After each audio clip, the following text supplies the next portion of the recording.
Hello. Okay, I think I'm audible.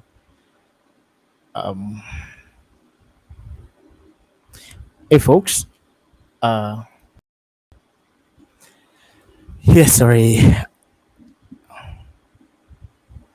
Oh, I have your name. Wow. Okay, I'm gonna do that. This name.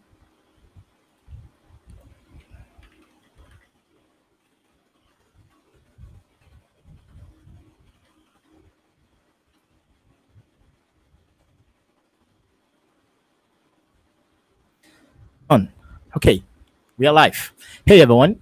So sorry about so I was having some technical issue. I always have problem with Restream when it comes to my microphone, which I was able to like resolve as soon as possible or as soon as I can, right? So welcome to this live stream. This is going to be an interesting one. And this is our first live stream, right? This is our first let's talk about contributing live stream for this year, right? For 2023, which is why I'm super excited about this today. And so I'm gonna give you a tip or an idea of what this live stream is about, right? So I have a very an important guest, a very good friend of mine, at the backstage, which I'm going to bring up stage because he'll be doing a lot of the talking and walking us through everything. So to this live stream, from the title, it's called "Let's Talk About Contributing." But to the specification, to the AsyncAPI specification, right?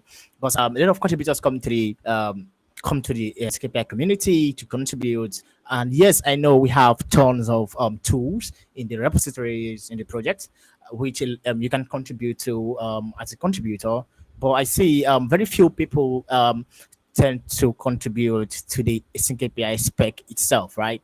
And yeah, I know for some reason, right? Because they mostly don't understand, how to contribute to the spec or what they have to do in order to start contributing to the spec, or the spec seems more complicated.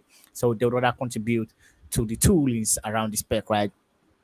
So, but today we are going to break that down, and I really hope it would be a single live stream, but I don't know how that, because it might get long that we'll have to like do a part two, a second part. But without no further ado, I'm gonna bring our guest for today, Fran. So I'm not gonna introduce him; he's gonna introduce himself. Himself. So before I bring Fran on, so I was also like in one of Fran's think out loud episode, which I was like so glad to be there. So if you don't know about the thinking out loud stream, so you can go to the Sync API playlist and look for Thinking Out Loud. It's what's fun like host. Really interesting talks with amazing people. So I was also like opportune to be there. So I'm gonna bring Fran up now. So Fran, if you're ready, just let me know. Um, are you ready? So I'm bringing you up now, Fran.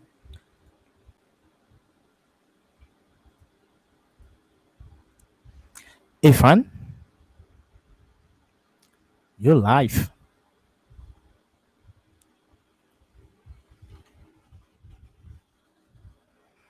I don't think Fran can. Fran, are you there? Okay, let's see. Let me see him.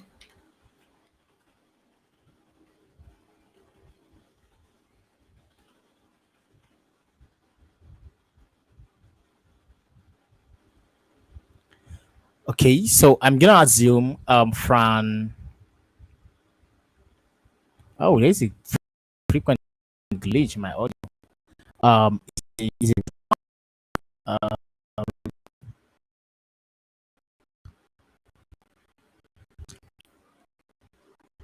um so I think Fran is having some technical issues. So let's just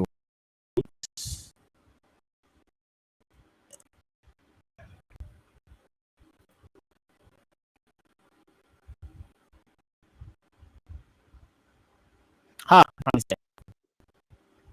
Can you hear me now? Yeah, I can. How you doing? Give me a sec. I hope that you're hearing me now. Can you hear me now? Still? Yeah, I think the sound seems better to me. So it's worse now. Yeah, kind of. It's like echoing or something. So It's now like you're in a concert. it's because I am. So that's funny because the one that I'm selecting now will be without reverb. It's eliminating the reverb um, using the software. So this one sounds better. Yeah, it sounds better to me. So let's say from the folks that are watching, Okay. does France sounds better? Okay.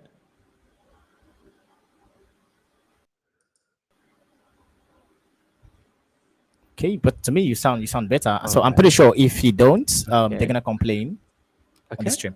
That's okay. That's okay. Perfect. Yeah. Perfect. Perfect. That's it. Then it's much better. It's funny. I'm removing the echo using the software, and it was you were getting some echo. That's funny. Anyway, hey, thanks for inviting. Hey man, how you doing?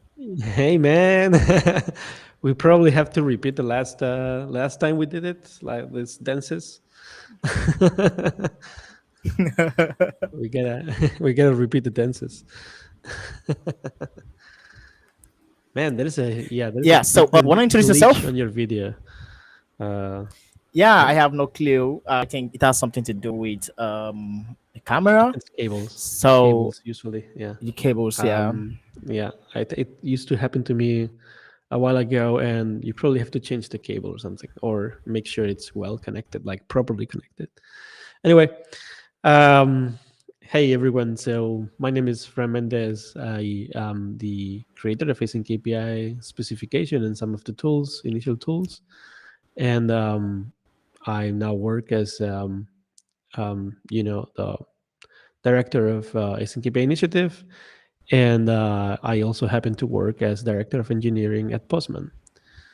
And yeah, I am the creator of AsyncAPI initial version, the version 2. Version 2, I already got some contributions, but yeah, mainly it was my work, and I'm getting less and less work to do over the years on the spec, which is cool. But yeah, as Ace said, is it's complicated. I don't know why people often don't contribute to the spec. I don't know if it's because it sounds boring, if it's because it sounds difficult, or what is it? So yeah, happy to answer any questions. I believe we would go with complicated.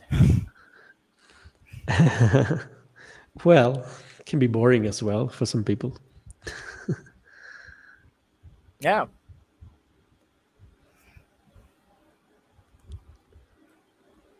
I don't know. I think I look on Restream, right? So I can see my camera looks Yeah, cool, like very visible. But on YouTube, it looks so blurry. So yeah. I have no clue I why. see. Yeah, so on Restream you see it well because it's directly getting the video from your camera, and on YouTube it goes through internet. So that's why you will So always my internet see is shitty. full definition.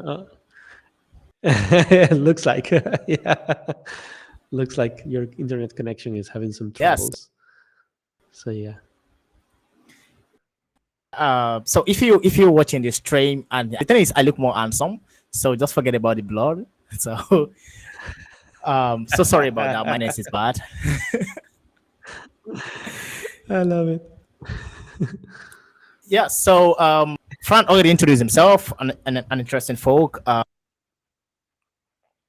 As you already know, he's a creator of Async API, and he has like built so many interesting tools. And which one of my most favorite one is Glee, right? So Glee, an amazing project. Also always looking for contributions. So if you're interested, just add the Fran is looking for help. So But today we're not talking about Glee because I already did a Let's Talk About Contributing live stream about Glee separately with one of the maintainers, Sovish. Very, very interesting. So if you're interested in that live stream, you should go watch it. It is under the Let's Talk About Contributing live stream playlist. So so Fran, what are we doing now? So I have you I'm just here to like support you. So That's a trap. You invited me here. I don't know what to do. You the were stage is supposed to organize this. So you have no plan. I love it. I have no, to I have improvise. So don't worry. cool. So how do we get started? How? Okay. So I think yeah. What do you want to know? What do you think people want to know? So I think people wants to know first thing how to start contributing, like the first step to contributing to the AsyncAPI spec, right? And me, right, from my own personal point of view, right, when I want to start contributing to spec, the first thing that actually chased me away was like, okay, this looks very simple, right? Like the codes and everything, and I don't even understand what are we changing, what are we writing. What how are we adding features to these things, right? And the first thing I felt was just the first step, right? I didn't actually get the first step, unlike other tools in the community or in the project, right? I think this spec just, I don't know. Yeah, it's kind of complicated. What? But why do you think it's complicated? Like, what is actually stopping you from getting started? Like, I'm curious. Cool. So in other projects, right? When you say you clone the project, you do some npm install, npm start. It's not in the spec.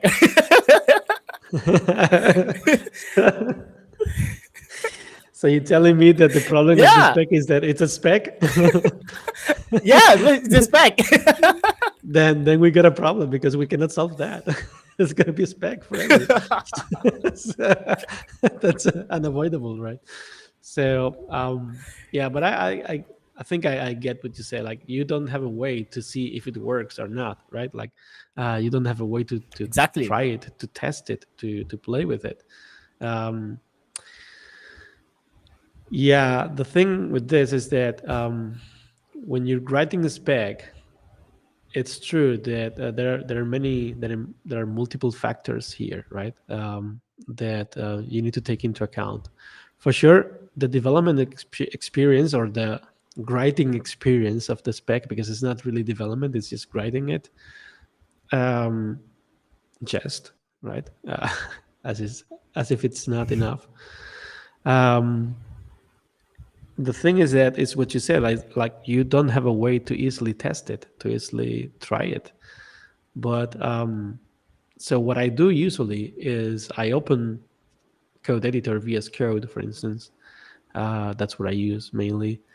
And I don't type the spec. I don't write the spec. I write what I want the async API to look like, right? So if I want to add something to the async API file that is not there yet, then what I do is I add this to my async API file, like assuming or imagining that this is already in the spec. So I start from the end, from the very end. Like imagine that this thing is already in the spec, has been added. How will you like it to look like? And that's what I do. And I do tests, trials, if you want, with these documents, and trying to imagine like how will it look like on code generation, on documentation generation, and on other tools, right? How will it be interpreted by Glee? How will it be interpreted by code generators? How will it be interpreted by other tools? Uh, what if it's used in a WebSocket API? What if it's used in an HTTP API? What if it's used with Kafka, with MQTT? Um, will it still make sense, or is just for a specific use case? So I ask myself all these questions, but I think it's the product of multiple years, right? Working on it and making a lot of failures and making a lot of mistakes on the spec as well. The most famous one probably in the community is the publish and subscribe confusion. Uh, this has been my biggest mistake, if you want. It's not really a mistake, uh, but yeah, it wasn't an. It's an unfortunate decision, I will say. It's not a mistake per se. It makes sense. Well, it makes sense. It makes Yeah, sense, but it's because hard to make sense. the funniest thing is I was in a live stream and I was doing doing this nice example, right? A real life example using a sync API. And yeah, I was trying to like I got to the point of publish live and I was so confused and I was embarrassed because I was like, I'm live and I'm so confused about when to publish, when to subscribe. And I was like, no, no. What am I doing? Like I can't even explain to the audience, right? Why this is published and why this is subscribed.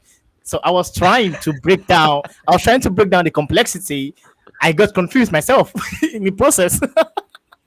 And It happened to me as well. Yeah, it happened to me as well during a workshop.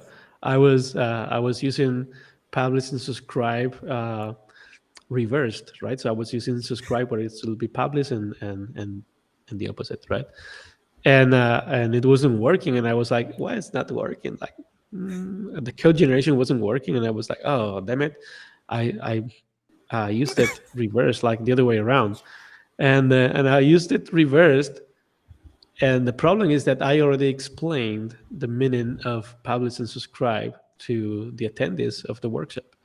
So then I had to go back and say, you know what? Forget about what I said about publish and subscribe. Forget about that. Let's restart the whole thing because that's the basic thing. And yeah, publish actually doesn't mean what you think it means. Right? It's actually something completely different from the other point of view. And and yeah, and it's like even this thing, like from the other point of view, like some people are like, what point of view? Like what is the other point of view? Why are there many points of view here? Like I don't understand it, right? Which is normal. It's fair to say that. So I was embarrassed as well. I was live with the people in the room, so, so it's even worse because they can they can beat me. they can punch you in the face. Yeah, I have to run, and I don't run a lot, so so yeah, so that's even worse. So thing is that you're gonna make mistakes. That's not a problem. The problem is that you gotta start. You gotta start imagining a thing, or that's my approach. You gotta start adding stuff to the AsyncAPI file, changing something. Like I don't like this. I want this to look instead of this way. I want it to look this other way, or I want to add it like this or like that. And you basically write a an invalid AsyncAPI file, right? It's an invalid AsyncAPI file because it's not yet in the spec. But you want to make that file valid, right? So after that, what I usually do is, okay, so let's go through all the things that I just added. Hopefully, it's just a couple of things, one or a couple of things. Um, so let's go to the spec, to the section where it is described, or the parent object is described, uh, and let's add it there. Let's add this property there. Let's add the definition of what it is, what it's doing, why will people use it, and probably in the spec you don't add the why, but you add what it is. You need to add what it is and what it does, and all the potential restrictions. But I'll get into that in a second. And then on the pull request, I will explain to the maintainers, to the rest of the maintainers, I will explain. Uh, so this is why I want to add that, right? So here's a little bit of context. I want to add the possibility to, I don't know, authenticate using Scrum, Scrum SHA 512, whatever. Why? Because I'm using Kafka, and Kafka is supporting this authentication method, and it's not in the spec yet. Actually, this is a real example that I didn't do. It was Dale Lane who added it. He wanted to add this kind of authentication to the spec, and it wasn't there, right? So and he couldn't use it on Kafka.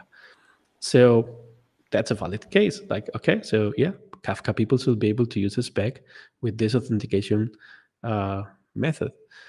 So what he did was exactly that. He started from the very end, right? And I think I lost you. Uh, well, I'll keep talking.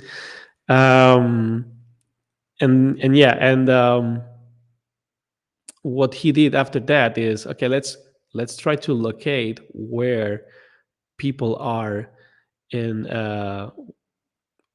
where the authentication methods are in the spec, and where people will go and look for it, and add it there. And once it's added, then I will uh, I will open a pull request and so on and discuss with the folks. Oh, good that you're back. uh, so yeah, and so yeah, so I'll basically add it to the spec, create a pull request explaining why, the use case, and so on, the use cases behind it, and and yada yada, right? Um so that is the first step, definitely. I mean, that is the second step, adding it to creating a pull request. Thing is that it's a spec. It's not documentation, right? Some people think it's documentation. It's not documentation. It can serve the purpose for documentation, for reference, but it's not that. It's not meant to be documentation. It's not meant to be human friendly in the sense of, oh, look how well explained it is, that it even has examples and tutorials and so on. No, no, no, no. It's a formal document. It's a law, right? It's a law definition. So you're a lawyer, basically. You're a lawyer. I mean, you're not a lawyer. You're actually a politician creating laws, right? In this case, but yeah, you're not a lawyer. You're creating a law, or modifying a law. So you gotta be super specific, right? You gotta be super specific and super clear about what things do. Because if you leave some door open to misinterpretation, then people are going to open that door. Right? So that's a problem. Like, you need to really think deeply and say, I'm going to add this description to this new property that I just added. And not just that, I'm going to consider all the potential ways that people might want to use this in a different way that it's intended. So I'm going to make it super clear here. It's intended to be used like this and for that, nothing else.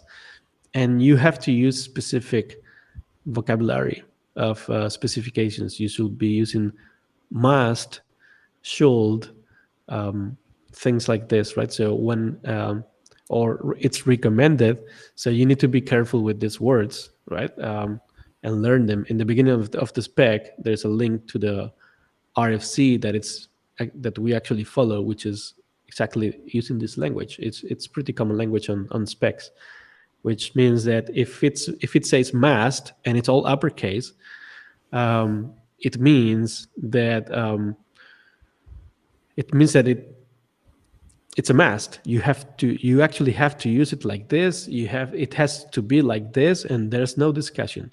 If it says it should, it's like, okay, it might be like this or might not, but yeah, I think it should. So tools interpreting this field might um, relax constraints a little bit on that field or might not. Um, that's up to them, right? And then you have the most relaxed constraint here, which is it's recommended. When something is recommended, is like, it's not mandatory, right? We just recommend that you do it like this, but if you don't want to, or if you don't want to even support the field at all, that's up to you, right? So yeah, so we have a few of that. We have a few of recommended, should, and must, and this is something that you have to get familiar with when you want to write the spec. But Actually, it's not when you want to write a spec. This is when you want to master writing a spec. Actually, thing is that for contributors looking or at this or watching this live stream or watching the recording, what they need to know is just make a change on one of your AsyncAPI files and see if it makes sense for you. Then go to the spec, which is a markdown file, try to follow the same approach that we have there, and add the field or change the field or do whatever change you want to introduce and create a pull request doing that. And don't worry about must, should, recommended, blah, blah, blah, and so on. Because we're going to be there. We're going to be there reviewing the pull request. So I'm actually one of the people there, of the maintainers, who are going to chase you to make it clear that this is a must, that this is not a must, but it's kinda a must, and that something is actually just optional, right? So I'm gonna chase you. So don't worry. I'm gonna just review your code and leave a message, and even leave us a suggestion on how you could rewrite the same sentence so it's less open for interpretation and so on.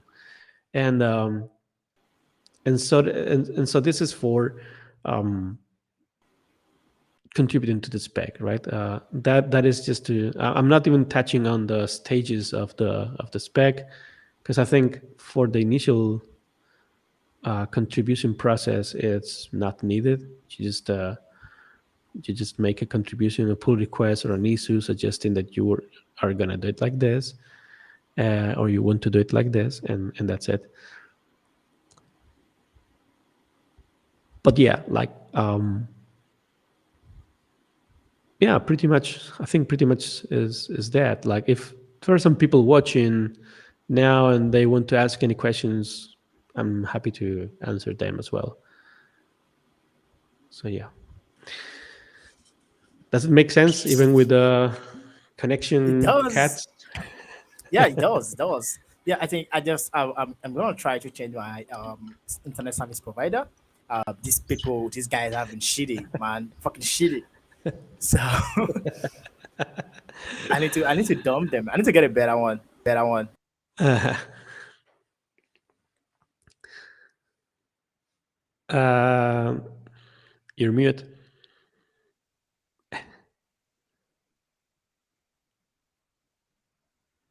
I don't hear you.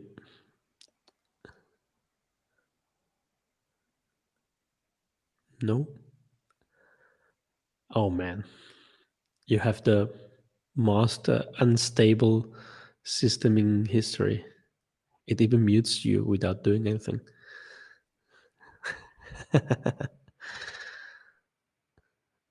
Okay. So you see, he invites me to do this live stream, and in the end, he quits, pretending it's a technical issue.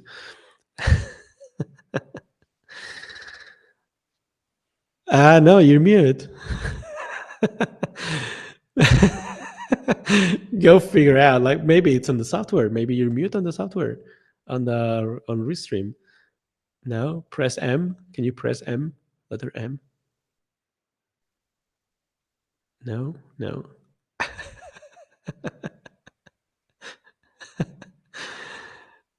Oh, Ace. What's happening exactly? What's happening? I cannot hear you, but I can read your lips. We can probably continue like this. So yeah, and continuing with what I was saying about the spec, the most important thing is don't we still don't hear you, Ace. So don't fear it. Don't fear introducing a change in the spec, because it's I think it's a beautiful journey. And sure, it requires some knowledge about APIs and event-driven architectures, but that's okay. I mean, I don't know everything about EDA and APIs, but we're a community and we have expert people on each of the protocols and brokers and technologies. So you only have to leverage it. Like, you don't have to be um, you don't have to be an expert on everything, because you will not never be able. So even myself, I'm working on this for many years already, and I still don't know most of the protocols. I never touched them at all, and we support them, but we gotta trust the community, right? If the community says that this is the way it works, I trust them, because I don't know. So yeah. And in the meantime, um, does someone want to say something? So I don't feel alone here in the live stream. I'll be happy to send an invite link so that you can join me live stream, and we troll Ace later.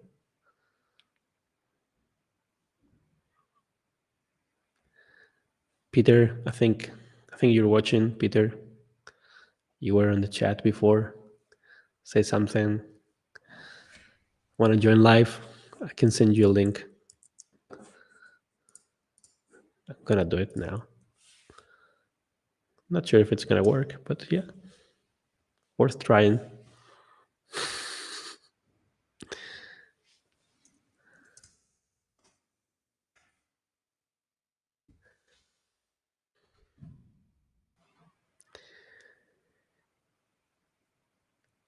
And so um, as Ace was saying, it's a pity that I cannot leave messages in the chat here. I have to sign in, I think. Um, so I run the Thinking Out Loud podcast, video podcast, and this year I'm starting again. Um, I actually started already, but this year it's not going to be live. It's going to be recorded episodes, and yeah. So um, if you want to actually watch what we did, um, or want to have a look at what we're preparing next, head over to TOL, Thinking Out Loud, TOL.show. So that is the URL. I love these new TLDs, top level domains. So yeah, TOL.show. Shameless plug, as Jonas is saying. And exactly, I'm gonna do it, of course. What do you want me to say, Jonas? And so that means that you're here. So I'm gonna send you a link so that you can join live with me, right?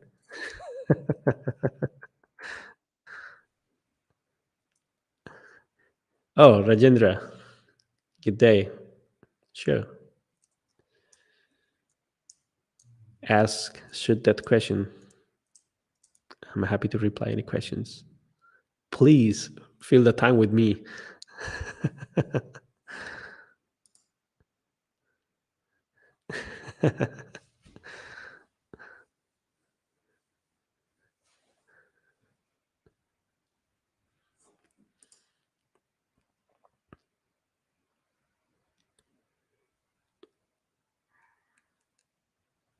Oh, speaking of shameless plugs, so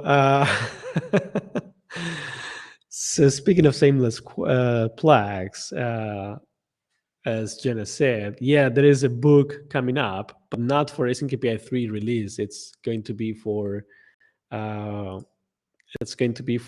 event-driven architectures. But I'm gonna be using AsyncAPI 3 as a way to explain how to build event-driven architectures, right? And I'm now working on it. And version 3 of the spec is gonna be released on June this year. So yeah, I'm not gonna have the the book on June, but definitely not this. I mean, maybe June, but not this year. So yeah, most probably for next year, the book will be live. So yeah, but that's another problem because We have a great community doing and writing great documentation and tutorials. So they will be updating the documentation and the tutorials so that you can learn AsyncAPI 3 properly. So yeah.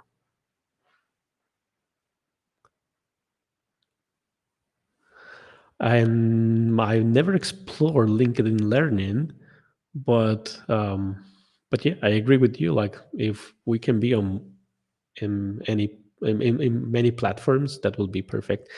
I suggest that you join, if you didn't do it yet, our Slack, and there is a training channel on Slack, and Barbaño will be super glad to hear all this feedback, because so you can type a message there and say like, hey, I will be super interested in some LinkedIn learning resources about async API or any other platform that you might like. So so yeah. And Abhishek, um, so I think I'm. Oh yeah, it's a pity I cannot bring you into the screen. Anyway, so so you're saying that you want to know what's my process while finding a new feature, or for finding a new feature, I guess. It's usually coming out of a need. I need to do something. I'm building an application or an event driven architecture myself to test something. And I want to do it with AsyncAPI and I can't. Um, if it's related to code, I go to the tool and update the tool, right? But if it's related to the spec that I cannot define this thing on the spec, um, then I go to the spec, of course. And then you have to go to the tools and update the tools as well. So that's usually driven by, or it should be, right? Driven by a need. So nobody should be able to, or nobody should be adding features or stuff to the spec, to anything, not just the spec, to any software as well, just because it's cool, right? So, because there may be many cool things that nobody actually need. So, so yeah, I usually do it out of a need. And, but yeah, it can also be that it's just me that I need it. And so the first thing that I do is I create an issue. Um, and I explain why I want to add that, and and yeah, and we explore if this is something that might happen to be a need for other people, right? So so yeah, if it's just for me, then for sure no. If it's just for me, and nobody cares about this new feature, we have extensions on the spec. You can add extensions on the spec yourself without touching the spec itself. So that's what I will do. If I have a specific need just for myself or for my company, that's it. That's you use the extensions. But if I think, or I have the um, yeah, if I think that more people will probably need it, then I propose it to be added to the spec. But yeah, usually the best way is to do it by driven by a need, because the more things you add to the spec, the more complexity that you add in, and this thing will have to be supported by tools as well. So so yeah, people will not be happy that you keep adding stuff just because they're cool. Right? So yeah. So okay, we got you. Hey, am I audible? Oh, you're audible and beautiful. Ah, finally. I I had to like restart my network, restart my laptop, restart everything. So I was asking the folks here, Jonas and Peter, to join me live while you were out, but it seems that they're a bunch of cowards, and and they didn't join Sorry. me. You hear me? Yeah, give me a few seconds.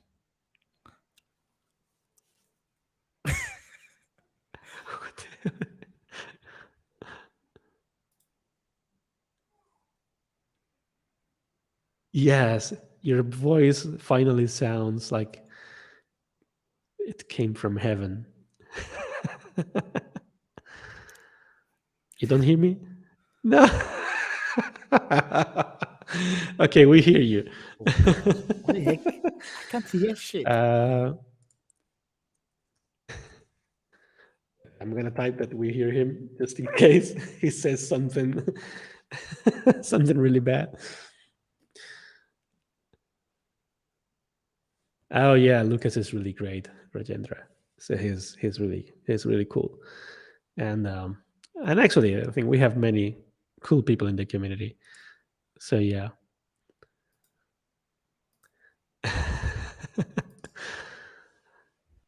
Oh man. And he was asking, he was saying in the beginning of the stream if maybe we have to do a second live stream for that.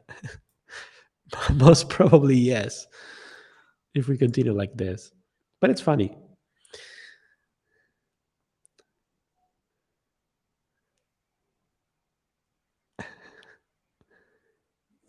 Um, let's see.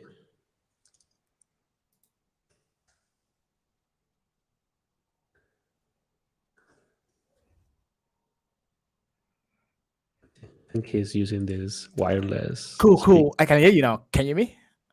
Okay. Yes. Yes. I can hear Oh, you. And finally. you can hear me. Perfect. Finally. What the Dude, hell are this is you the worst. doing? This is What? the worst live stream. The network is shitty. I had to restart my laptop. I restarted the network. I restarted everything. And when I started everything, these headphones had noise cancellation, right? So the sound was coming from the laptop, right? And I had no idea.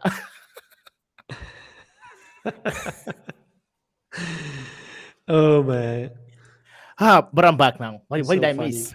You're back. So we got a few questions, and I was answering. I already Cool. answered all the questions, and yeah, that's cool. Um, um, yeah, I don't know what else. Maybe people can suggest what questions they have, what they want to know about contributing to the spec. In the meantime, something that comes to my mind is that I will want to remark is that when contributing to the spec, um, we gotta be careful, right? Like, not, I mean, not the person that's contributing. That's not, it's not their responsibility. But the maintainers have to be careful of what we accept and what we don't, right?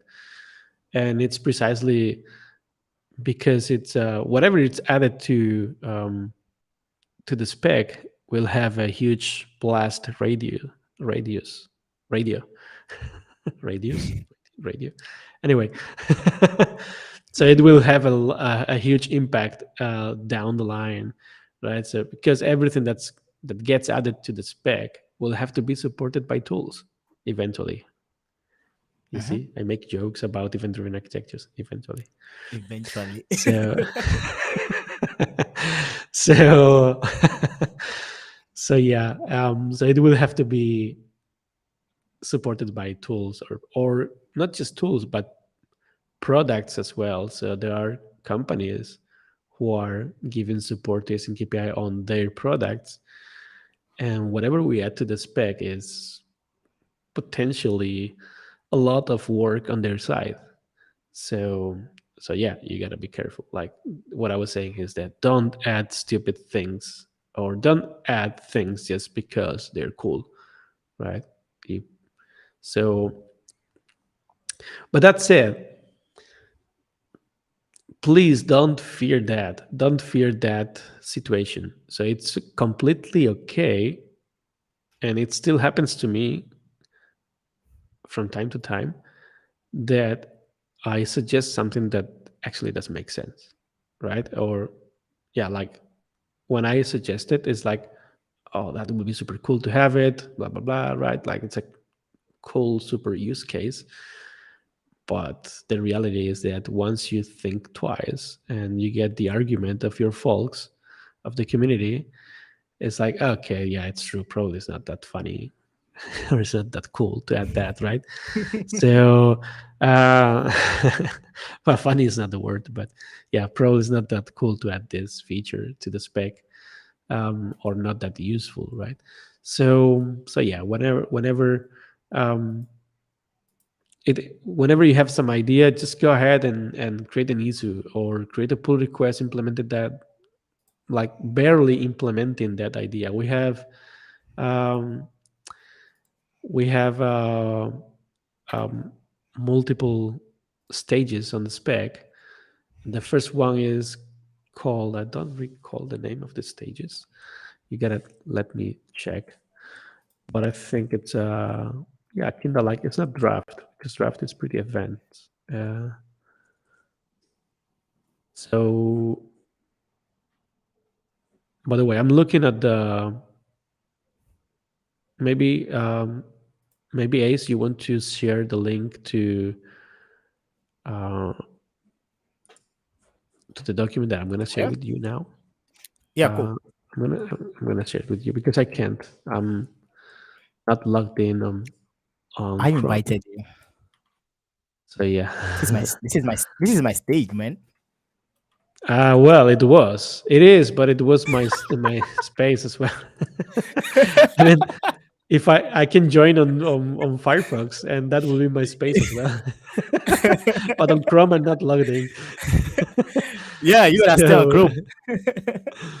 so yeah, there are four stages of a contribution. One is called Strawman. So Strawman contribution is just like, you just have a thought and you just throw it there in some way. Usually it's an issue, right? It's not a pull request because it's just like, I'm just gonna leave the comment here just to see what people think. And doesn't have to be really, um, you don't have to describe it really well.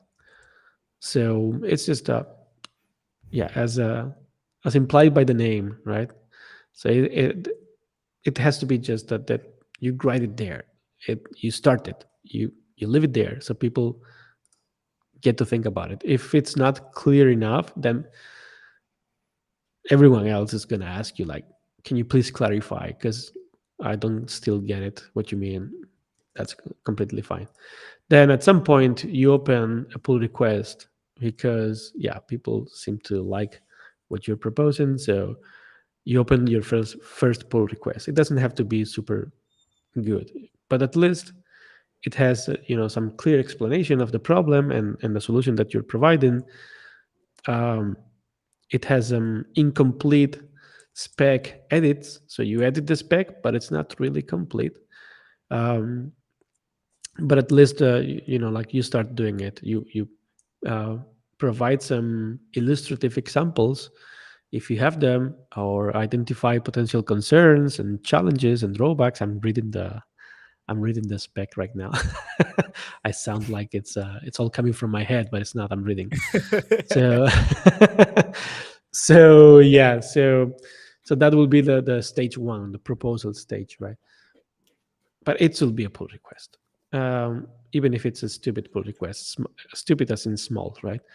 Then at some point you keep developing this pull request, you keep um, um, improving it, and at some point your your pull request will contain a precise definition of what you mean, right? And it will be like everything, like it will be super clear and or mostly clear, right? And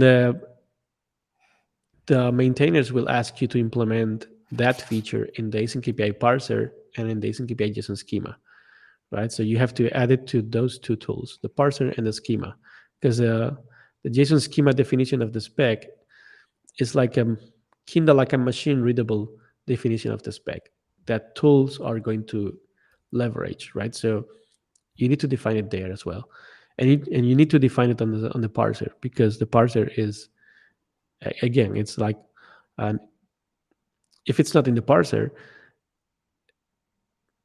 it's not going to be useful for anyone, because if the parser doesn't understand that feature, that new feature that you're adding, then people will not be able to develop tooling on top of your feature, because they will not see it, right? So yeah, you need to add add these two things. And don't worry if you don't know about JS, or if you are really bad at writing code or whatever, which might happen. Huh? I am, for instance, I am super bad at that. and and the more I grow, the worse I become. So yeah. Um, don't worry about that. There are always community members helping, like that. It, for instance, happened to one of our community members making a contribution to the spec. He was like, you know what? I'm proficient in Java, right, and Scala and so on, but I know nothing about JavaScript. So I think it was Maciek who said, like, don't worry, I'll take care of this. I'll take care of this and I'll help you and I'll implement this feature on the JavaScript parser. So you don't have to do everything, right? So forget about that. We're a community. It's a team work, right? It's a community work. It's just that your team is huge, right? And you probably don't even know who they are. So, but that's the beauty of this, right? That's the beauty of the community work. So if you don't know about JavaScript, or if you don't know about a specific thing, like not just languages, but um, I don't know. I don't know how my new property that I'm adding, my new feature, will behave with when it's used with Kafka, for instance, or with MQTT protocol. Cool. You don't have to know it. Just say it loud. Like, I don't know anything about these messaging protocols. So if someone knows them, can you please let me know if it makes sense for you as well? And that's it. It's a community work. So it's not all your responsibility. It's just we need people to start the conversation, right? It's a long conversation, but we need people to start it, and then community members will join you, and will help you with whatever it's necessary, right? And don't worry about looking dumb because you don't know this or you don't know that. Like, um, I was going to say nobody's dumb, but the reality is that we all are, right? On some on some on That some was a things, crazy like, twist. I wasn't expecting that. yeah, like the reality is we're all dummies on some topics. Like, I'm probably dummy. I'm a dummy on Rust, for instance. I don't know Rust. I never touched Rust, the Rust language. I'm I'm still dummy on TypeScript, even though I started using it, but I still feel like I'm not even proficient on it. I keep forgetting that I have to add types. So, so yeah, so that that happens, and that's completely fine. And for instance, I never used AWS SNS or SQS services, and it's probably the most mm, widely used messaging service and messaging protocols um, right now that has to do with async API, and I never used them. I never did. So because I never found the need or time. So people sometimes ask me about these services or protocols, and I am like, I don't know. I just know that they exist, but I have no idea. That's it. And but that's the beauty. I don't need to know, right? So you don't have to know as well. You don't need to be perfect, because you're never gonna be. So just start, and that's it. We'll see from there, and um, remove your how's it called, um, what's the name of this thing, um, imposter syndrome. Yeah.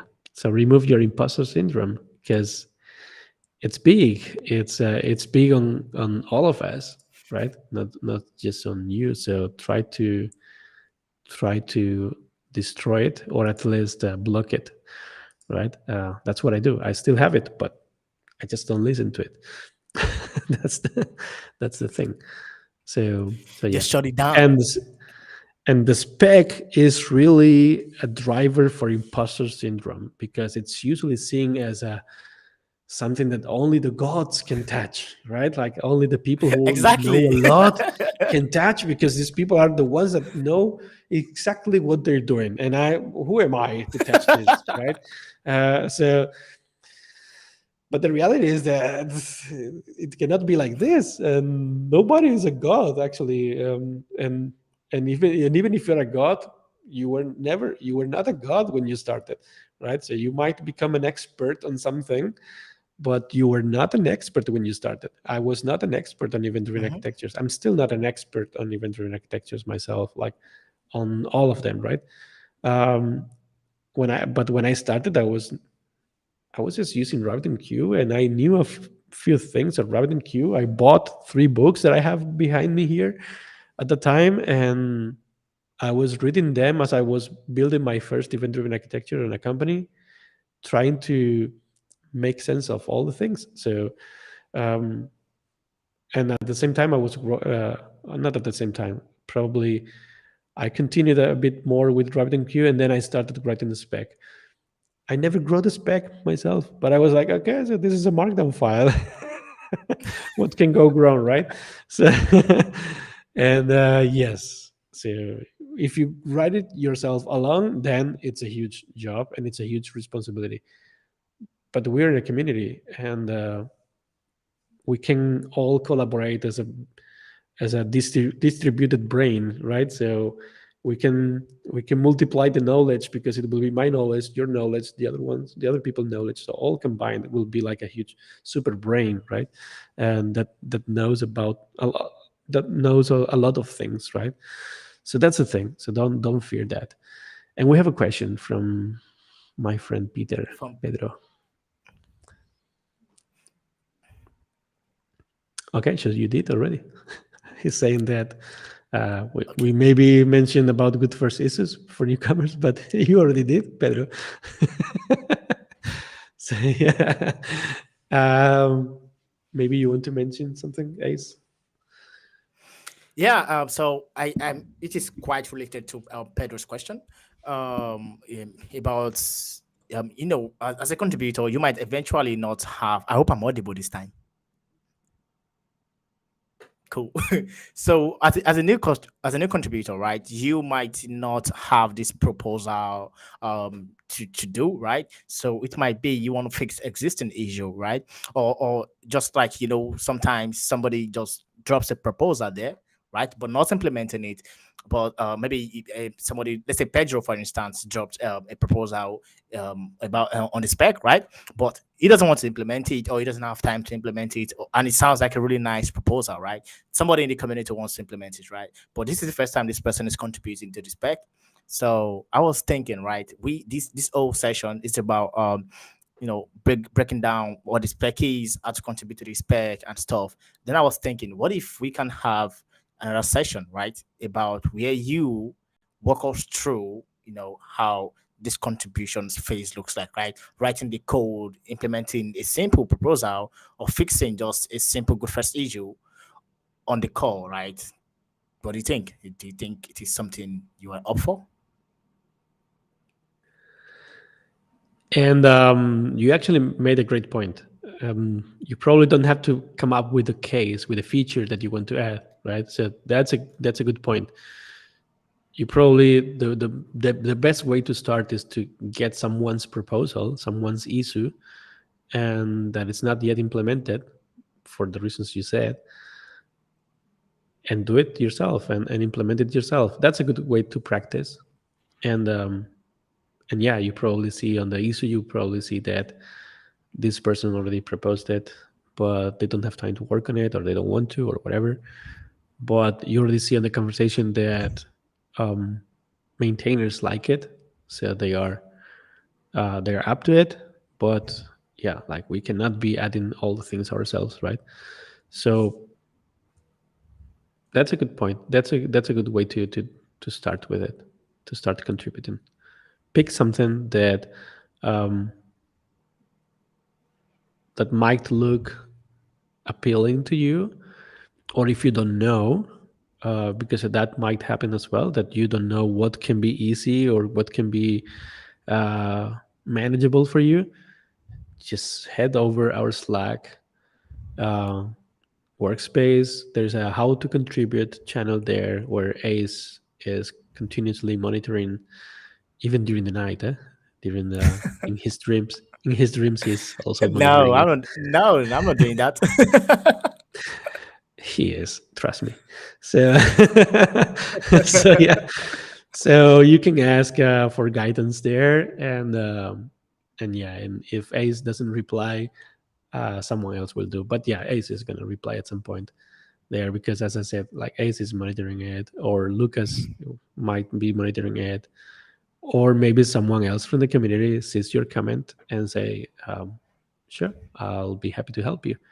So yeah, or maybe something as easy or as stupid. I don't like to say stupid because might have another meaning in English, but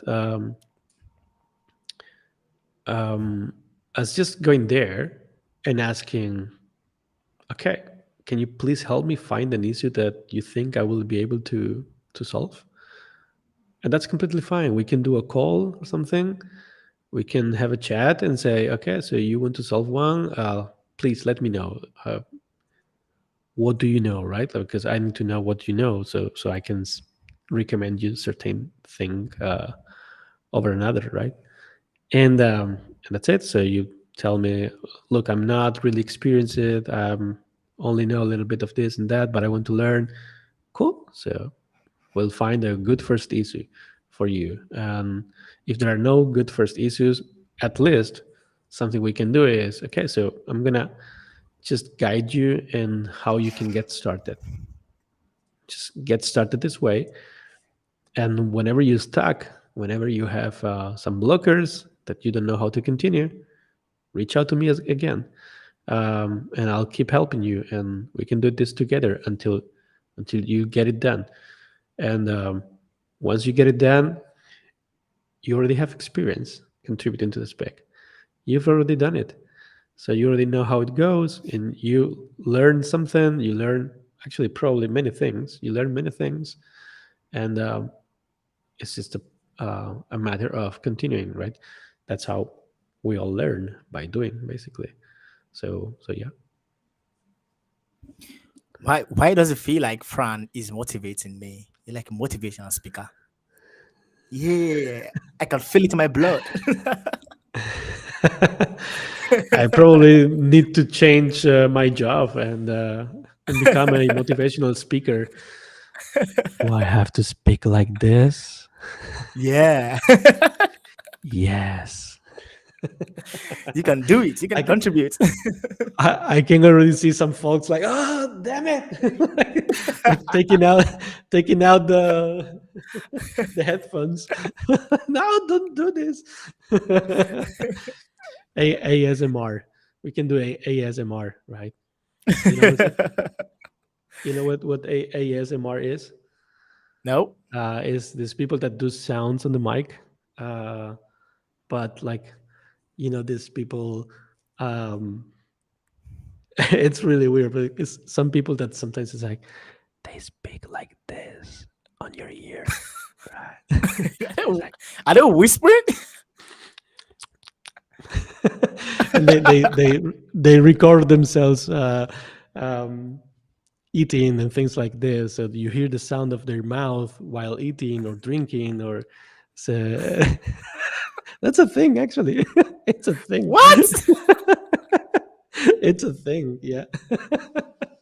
So, yeah, so that will be funny. I'm gonna become an ASMR star. I No. decided it already. I'm quitting AsyncAPI.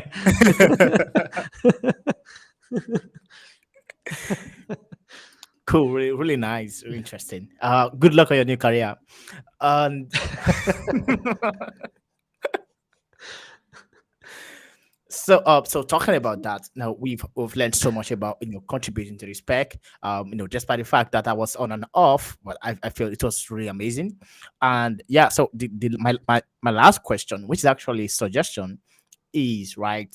do you feel we should have a second part to this live stream, right? I want you to quote. No, no, seriously, man, seriously, because see, You mean you mean a first session on this? We have to have we need to have a first one because this was half of it. Like half of it you this were out. So, okay, cool, cool. Half of it, half of it. I'm so sorry about that. My internet was shitty, and I haven't turned my laptop off for like a month now, close to 3 weeks. So I thought everything was like jump packing. I'm like, restart me, please. So I had to restart my laptop and stuff. let's do it. So, Let's do but I it. want I us to mean, have a second session. thing is that why or what do you want to cover on this on the next session? Cool. So the next session, I would love us to, technically, briefly, we're gonna have this summary of this first section. Then we're gonna go into this contribution phase where you like write code, or you just maybe fix a good first issue, or just work on a dummy proposal, right? Where you do the implementation of a feature, which is not making it out Mhm. there just for the sake of the live stream. So you just come up with an idea and you try to like contribute it, or you come up with a dummy proposal. Then we just try to like implement it Mhm. in the spec. So we show it as a way of contributing. Then we go there, we open pull requests. Then just for the sake of contributing. I was reading the comments. Me too. So so yeah, I'm up for it. Let's do it. Um I'll come up with a dummy proposal maybe, or maybe I can pick some you know real one and develop it further. But I will not commit it. I will not create the pull Yeah, request or no. anything. So I can do it live as an example, and even if it's a real use case, if it's a real scenario or a real issue, I will leave it there. So just in case someone wants to try it with the same issue, you know, Yeah, cool. Yeah, that that that will, makes so much sense. it will be amazing that I do it with one issue, and then a few hours later we have four pull requests of four different people implementing the same solution. That will be like, okay, you this is a you you race. just fucked this Who's gonna up. win? That would be amazing. Yeah, but So that's yeah. cool. Like to be real. So if we have this particular second session where we get to do this walkthrough of contributing to the spec, and I feel mostly because it would make so much sense for someone that is just contributing to the spec for the first time, right, to go use this video as a reference, because you don't know how, like you said earlier, you don't understand how you're gonna test your spec, how to know your changes is Mhm. working or stuff like that. And I feel using this video as a reference, or this recording as a reference, would help, like we go a long way. And I know there are some contributors, right, where they want to reach out to you to like contribute, and I feel, but with tools like the spec itself, they don't want to look like a dummy, or like like a novice, right? And yeah, even me, like I wanted to contribute to the specs at some point, but I was like, dude, I have no idea what is going on here. I'm not gonna reach out. I'm just gonna go back and just just get it. Do you Slowly understand? getting Like back. exactly. So Just people move don't see me. away. But if we Yeah, have and this I kind of get it. video, it would Yeah, have gone a long way.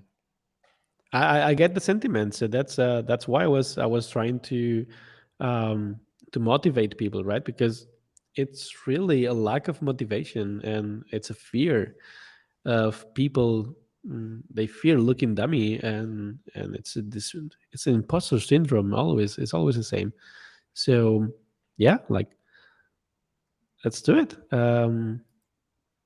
Let's make it a little bit easier, so we can then cut this video and probably even put it into the spec repo on the README, so people can can watch Yeah, it there, exactly. Makes sense. so that people can find it there, right? And or in the contributing guide, there is a contributing document Hmm. that you shared on the chat. So maybe we can put it there as well. Um, so yeah, so explaining what it looks like to contribute to the spec, right? And hear me out. Like, for many people in the community, in the specs community, right? Not just async API, but other specs. I am this kind of person that I'm. Uh, let's say my way of working is not precisely the most academic one.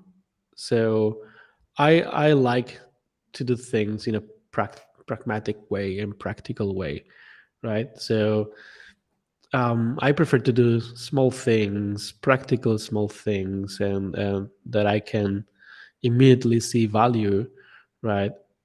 And some other people in other specs are like in the HTTP spec, for instance, and I understand like HTTP has reached a point where you need to be really Yeah, academic, because exactly. if you break something on the next version of the spec, you're gonna break the world basically. So so They're yeah, gonna come after you. so They're gonna come after you. yeah, which is not. I mean, it's not really like that, because I mean, it's not really like that because it's another community. So it's not someone's fault. It's a mistake that they will all make collaboratively. So it's the same way that you can win together, you can fail together as well. So you actually fail together. So if you introduce a mistake in the spec, which you will do, because I do and everyone does, um, then it's a mistake of all of us, not just you, right? Because we're reviewing it, and if we don't catch it on the review, Mhm. Yeah. that's also my fail. That's also my mistake, right? So then it's not just your responsibility, right? And yeah, on the community, let's say, of spec editors, spec writers, and so on.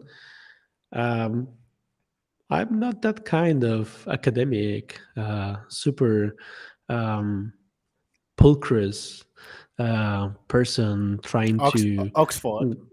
Oxford, exactly, Oxford English, uh, trying to put things perfectly, considering all the cases. Let me study this down and make a huge document explaining why. No, no, no, no, no, no. I prefer to be more pragmatic, and I probably write just a paragraph explaining what I want to do.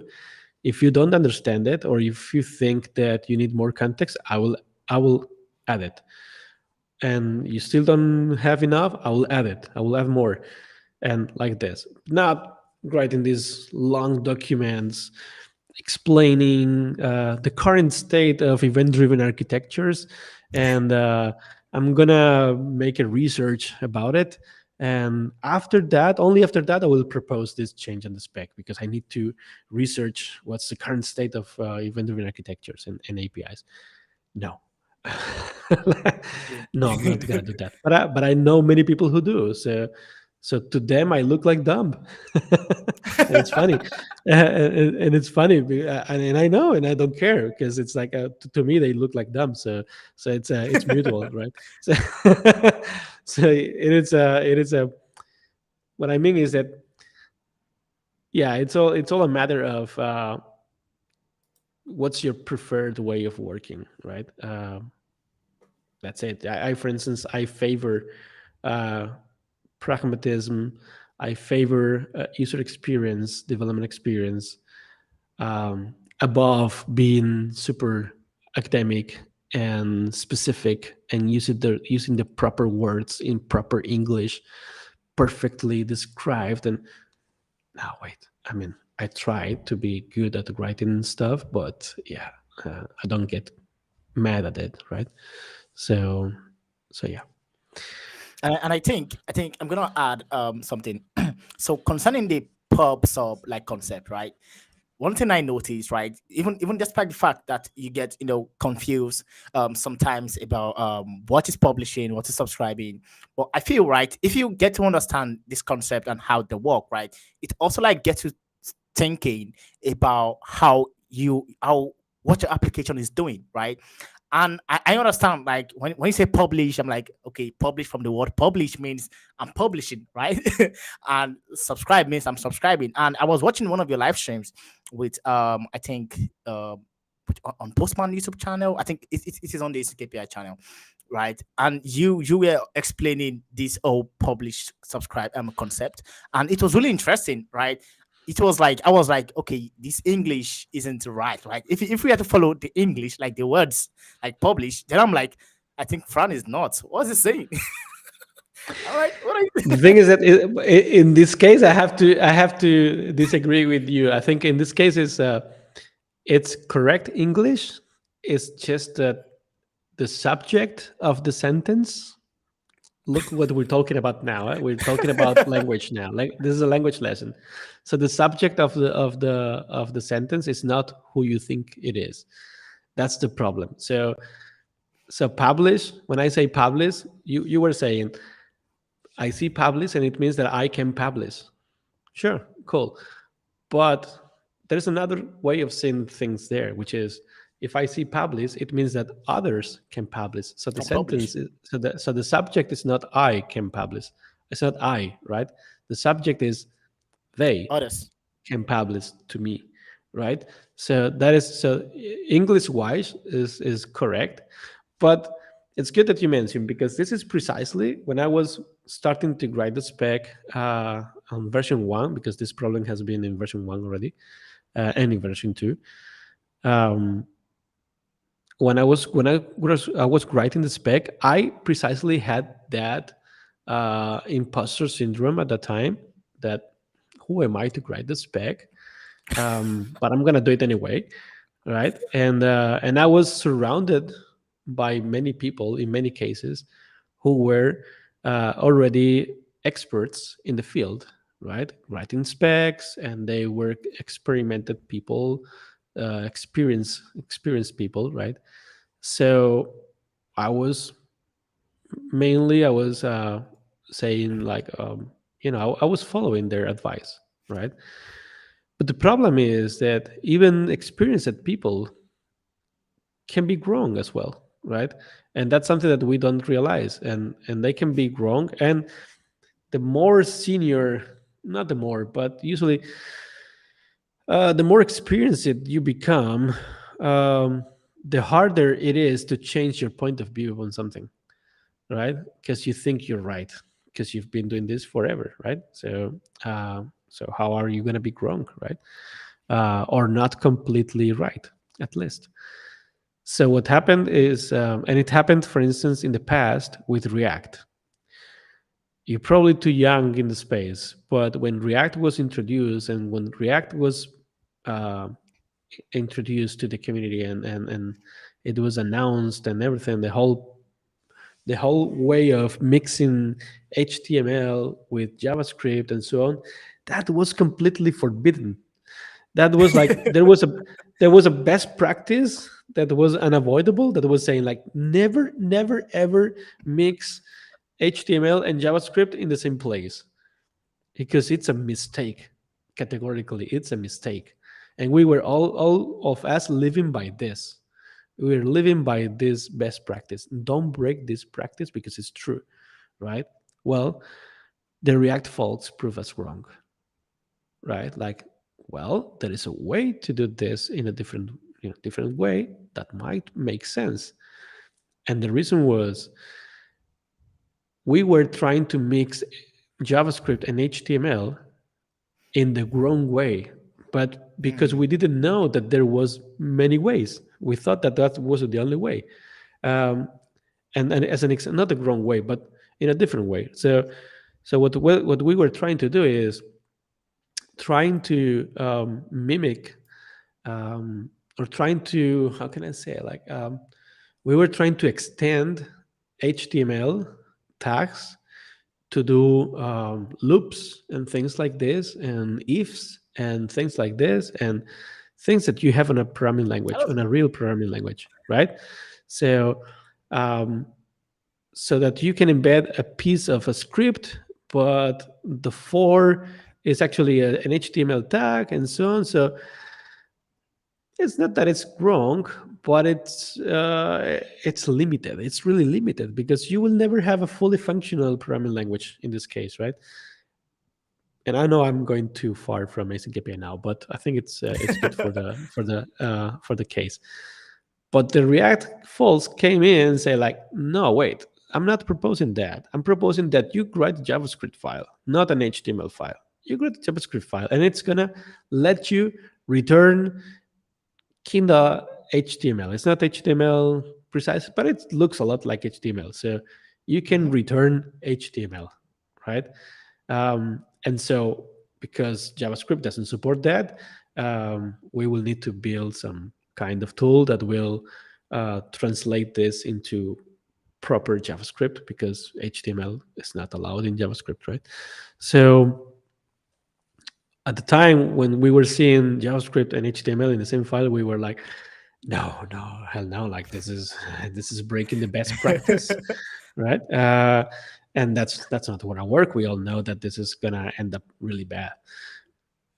Here we are. It's the number one framework, and I'm Standard. freaking in love with it. It's kinda standard, and I'm freaking in love with it with JSX and not just with React, but with JSX, right? So embedding HTML into the JavaScript file. That sounds now that makes sense, but they were brave and said like, no, I don't care about the best practice. And actually, yeah, the best practice says that, but what we're trying to do is doing this but in a different way. So um so what when I was starting to write the spec, the version 1, and trying to make it stable, I was surrounded by a lot of people like this telling me like, Mm. what's the best practice for APIs and for interfaces and defining interfaces, defining things like this. And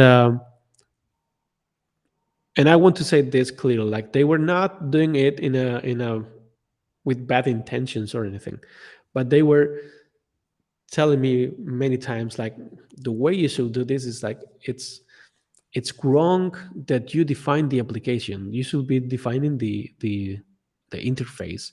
So the way people interact with your API. So pretty much is like what OpenAPI does, Open API. right? Yeah. Or GraphQL or whatever. So um, cool, yeah, makes sense. And I did it like this, but I was even though I did it like this, I was feeling like there's something wrong with this approach because it's confusing me every time, right? And um, and then I realized that okay, it makes sense when the architecture is client server. When you have two nodes, one is a client, another is a server, and they communicate directly. There's no broker or anything like that. Then it makes sense that you expose the interface, you define the interface that the server is exposing, and so the client will know what to do. Um, but what we have here in async API, and in the case of event-driven architectures, is quite different because it's not client server; it's client to client. Uh, that's the thing. So one client will communicate with the broker, and that message will flow to multiple clients. So Hmm. it's one client, or actually multiple clients to multiple clients. So there's no client server here, right? The server is the broker, but that's a dummy server Yeah. because like that's a dummy server because it's the only thing you can do is just publish a message in a Publish. Yeah. specific channel and that's it. Or hey, give me all the messages on that channel and that's it. That's nothing else. The real interface is in each of the clients. Um, so that's why publish subscribe is defined like that because by academic definition, let's say, or by being like pure in terms of yeah, you got to be pure because you got to be a real software engineer and you have to do things properly by the best practices and so on, right? You should be defining the interface, and that's what I did, and that failed miserably, right? That failed miserably, right? It's true. Like everyone finds it confusing, everyone, because it is, because it's confusing. It might be right. That's what I said. Like it's not that it's wrong, right? It's not that it's wrong. It's just super complicated to reason about. That's the thing. It's that, and in the end, it's humans who are going to be behind it. Yeah. So if humans are not going to be able to reason about it properly, is it really Nah. useful? Nah. That's the thing. No. That's the thing, right? So that's why I'm saying, like, is it really like, you can be academic sometimes, and that's cool, that's useful, but in some cases, for version 3 now, we're breaking this best practice completely. We're breaking it. Like Cool. we're not gonna define the interface as it's supposed to be. Like you define the interface of your service, and publish will mean what others can do to you, and subscribe will mean what others can do to you. No, no, no, not anymore. We actually changed the name of publish and subscribe to send and receive Request reply. to a no request, Request. send and receive, send Cool, and cool. receive. Because I saw a Yeah, discussion about request reply, and I was like thinking, yeah. is that coming to version 3? There's also request reply coming to version 3, but these are not verbs. Just so you only have send and receive, right? So when you say send right now, can you explain the send and receive concept now, so we can Yeah, know if it's so we actually the changed same that? it. We changed it for two reasons, but one of them is to differentiate from publish and subscribe, so people don't get confused and they actually notice that there has been a change, and so they have to go to the spec and look what's the new meaning. Um, because if you keep using publish and subscribe and you are already used to publish and subscribe on version 2, you might think, this is the same thing. This hasn't changed. No, it has changed, and that's why we changed the name as well, so that we forced you to go to the spec and learn the new meaning, right? So in this new spec in version 3, send is the same as publish, but the publish that you were uh, understanding in the beginning or defining in the beginning, which is I am sending the information, I am sending the message Cool. to the broker, I am receiving it from the broker. So now the subject is the application that you are defining, not what others can do to your application or blah blah blah blah. Nice, nice. That is So nice. so that is so that whole confusion is solved, right? But now the purists will come to you, right? And because it already happened, right, a few times, the academics will come to you and say, this is plainly wrong. That's not an API. That's not an interface definition. That's not. Well, I'm sorry, man. Then um, I don't care. It's more useful. So you don't want to call it an API? Don't call it an API. I don't care.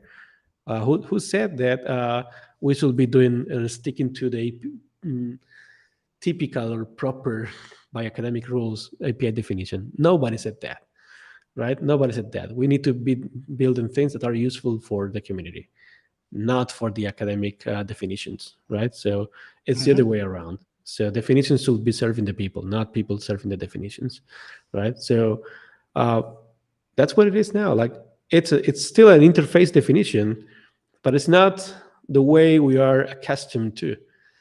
That's the thing. It's the other way around. It's probably kind of like behavior definition, because you're defining the behavior of your application. Your application is sending or is subscribing or That's receiving right. to. So you are defining the behavior of your application, which is kind of like very, very, very simplistic programming language. Simple. Like fuck, it's so simple. But it's a very not simple, it's a very simplistic programming language. It's like saying, please send this message to the broker. So it's being imperative, right? So it's not declarative, it's imperative now. So you're saying what your application has to do instead of what it might accept, right? So it is more imperative now. Cool. We found it to be, after testing it and after discussing it for a long time, we found out that uh, that actually makes sense. With a few more changes around the spec to actually make it more make sense. But but that's how we came up with this decision, and it's breaking the academic definition of or the best practices of how things should be done. And it's all of this is coming to, or the reason I was explaining all of this is that um, forget about best practices and all of that, like, and don't fear of breaking them, just, or at least proposing and breaking them, because if we're always doing the same things, we will never evolve, we will never Yeah, be exactly. advancing. So yeah, so let's see. Maybe in a year from now, we are having another live stream saying, "Oh, that was a huge failure. That was a huge failure. I don't know what we were thinking." Might happen. Might be that we still didn't see the problems that this new way of working is going to introduce. Might be, Yeah, he's gonna introduce. Yeah, but after more than a year now, we haven't seen any problems, and nobody has realized about any problems. And everyone who was coming to us saying like, this is plainly wrong, this is the not the way it's supposed to be, it was just because it was not their preference, not because it wasn't wrong per se. It's just because it wasn't their preference, or it's because it's not matching their expected definition of an API or an interface. Okay, so worst case scenario here is that now it's their turn to be frustrated by the meaning for a few years, and then we change it again back a few more years, and then it's like we make it fair, we make it good for some people, for some group of people, then we change it back to this, and now we favor these people, so these people can suffer now, and then we we move the we keep changing it. So yeah, so don't fear being wrong, because yeah, even the experienced people who tell you that that's plainly wrong can be wrong as well. So yeah. nice, nice. That was an interesting breakdown there. We got so serious for a few minutes, for a couple of minutes actually, and I'm pretty sure whoever the folks that'll be watching this recording later, and they got to this point, they're gonna be like, "Are they still talking about contributing to the spec? What are they?" I'm like, really interesting. Yes. So what I'm trying to say here is that don't fear contributing to the spec just because you don't know something, or you don't know anything about it. Like, who cares? Even people who think they know what they're doing, most probably they don't. So yeah. And I can tell you, like, the more I grow in my career, the more I get to meet people in high positions, and the more I realize that they have no fucking idea what they're doing. so, so and that's I mean, I can tell you, like, the most professional people that I found in my career has been engineers, like working as engineers. The more you grow in your career, and you have managers, directors, head of blah blah blah, whatever, the more you see these people, the more you realize they have no fucking idea. They're just, for some reason, they're good at communicating and at convincing you that they should be the ones who are leading the team, and that's it. But they're really not good at engineering at all. Of course, this is not the norm. I'm saying that the more you find these people, that's what I'm saying. So you probably might be Just looking at these people thinking, oh, this is director of engineering, he must be really good. No. No, now. no, not necessarily, not necessarily. Not necessarily. You listen, like you will listen to anyone, but that's it. Might be or might not. Nice. This has been an interesting session, Fran. Man, I really appreciate you honoring this call, and you actually rock on stage. I was offline for a few minutes, and you're like keeping it rolling. I'm like, yo, best host ever.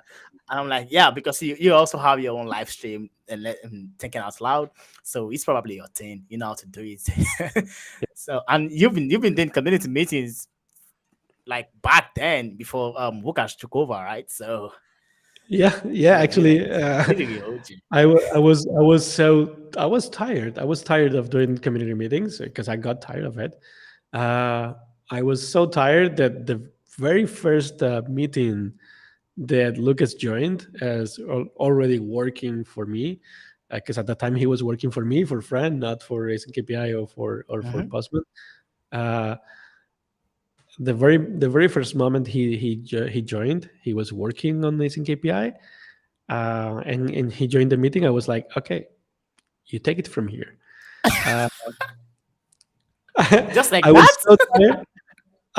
Yeah, I mean, he was in the previous meetings as a community member for probably months already, so he knew what it was like, and it was just a few of us showing up, probably two or three people at most. So yeah, and it was all friends chatting, and that's it. So so I was like, okay, okay, I'm tired. I'm tired because I have to run these meetings, and I have to code the tools. I have to do everything else. I need to seek for funding and to see how we make it grow, and so we can hire more people, or not hire more people, to see how we can make it sustainable for the two of you only, so I can keep paying you, right? So yeah. So, and actually paying him and my wife, because my wife was at the time, she was helping with the videos and the conference and so on. So I needed to find a way to actually uh, organize this whole thing and then find money. So so yeah. So um, I was like, what I was saying is I was so tired that it was like, I'm not showing up in a few months probably on the community meetings. I don't care. Like, I don't. You take it from here. It's just you, and it worked well because we grew. Probably the problem was me. And I'm not. I'm being serious about it. I'm laughing, but I'm being serious. I was so tired that I was probably not communicating properly, or I was not making it enjoyable for the rest of the people because I was tired. I was about to burn out. So so yeah, you need All to you also needed was a learn when break. to. Huh? I said all you needed then was a break. Yes. Sometimes you need to learn and realize that you have to get out of this when you're not necessary anymore. That's it. Cool. So we have a comment. Whoa, this was a meat buster. Yeah, it is. So We Pedro can probably do said, one of this, a mythbuster. We can probably do a version um, of these live streams, mythbusters. meat. Mythbusters version, isn't KPI version. So Pedro said academics from Oxford are willing to contribute to SNKPI after that speech. I told you. You see, Fran is really good at giving all these nice speeches, like the speech, like you better come break the boundary, do this. And I'm like, see, Pedro is already inspired. It's funny. I'm speaking from my own rage, so that's probably why I sound so convincing. I got so tired of many things that's probably why I sound so convincing. It's just that it's just my own rage. So he said, Meet Buster featuring SNKPI. Yeah, no, no, no, no. Okay, yeah, they're featuring us. We can't feature them. We are big. So they're featuring us. Nah, it says in KPI featuring Mythbuster. No, they should come feature us. We don't come. We don't go begging. They feature us. We are the deal. We are the big deal. So yeah. Well, Oh, I think we're this way we above the we are time, way right? past, way way Yeah. way above time. So I guess we have to like end this live stream. thanks for joining this call, Fran. And I guess we eventually going to do a part two of this live stream, right? So in the second Yeah. part, we're going to be writing code, so less talking, more coding. So no more motivational speech from Fran. So we're just coding, okay? So we're gonna have the second part of this live stream. So just keep I'll keep you updated on in the community channel on Slack. So without no further ado, I guess this is the end of the call of today's live stream. Thanks for joining, Fran. It's me, Ace. I love Thanks. hosting live streams, even though sometimes I get off sometimes due to network. So I live in a shitty country. So so You're cool. making it better. So Yeah, yeah, I'm trying. I'm trying. So cool, see man. you guys next time. Thanks for joining this call, Fran. Bye. Have fun. Bye Cheers. guys. Thanks for inviting. Bye bye.